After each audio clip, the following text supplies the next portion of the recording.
এখন কথা হচ্ছে এইসব যারা বলছেন এগুলো যারা সমর্থন করছেন তো ডিফেন্সের লয়ার একজন মহিলা তো বলতো ডিফেন্সের লয়ার তো তারা ডিফেন্সের জন্য বলবেই, সেটা তো ওনার ওনার তরফ থেকে ঠিকই আছে, যা পেয়েছে বলেছেন। কিন্তু যাতেই করুক এইরকম জঘন্য ঘটনায় একজন মহিলা আইনজীবী সাপোর্ট করছেন, বুঝতে পারা যাচ্ছে না। ঠিক আছে, সাধারণত সমস্ত আইনজীবীরা তো বলেছেন দাঁড়াবেন না, কিন্তু বন্ধুত্বের খাতিরে দাঁড়িয়েছেন এবং যেটা বলার বলেছেন, যা পেয়েছেন সেটা বলবে। এখন উনি যদি দেখে থাকেন ইনজুরি আছে বলবেন, ওটা দুটার জন্য তো অফেন্সটা মিনিমাইজ হয় না। অফেন্স এটা হচ্ছে জঘন্য অপরাধ, কত বড় মানে বদমাইশ।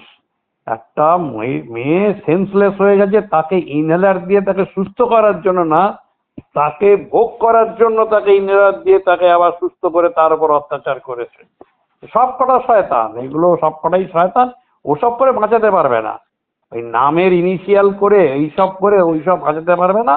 যখন ট্রায়াল হবে মেয়েটি সবই বলে দেবে। আমি জানি না মাননীয় বিচারকের কাছে যখন স্টেটমেন্ট দিয়েছেন মেয়েটি কি বলেছেন সে তো আমরা জানি না, সেটা তদন্তকারী অফিসারই তার কপি পাবে, চার্জশিটের সময় কপি দিতে হবে, তো তখন দেখা যাবে। এবং ট্রায়ালের সময় যদি মেয়েটা আইডেন্টিফাই করে দেয় এবং এরা এরা আইডেন্টিফাই করবে এবং যে মানে অমুক, যে স্ট্যান্ড ফর অমুক, এম স্ট্যান্ড ফর অমুক বলে দেবে, তাতে কি হবে? বাঁচাতে পারবে নাকি?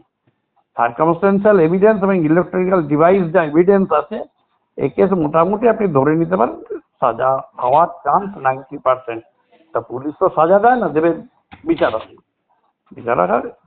তবে হ্যাঁ, কিছু কিছু ক্ষেত্রে বেনিফিট অফ ডাউটটা আসামির ফেভারে যায় বা অভিযুক্তের ফেভারে যায়, এক্ষেত্রে অত সুবিধা পাবে না।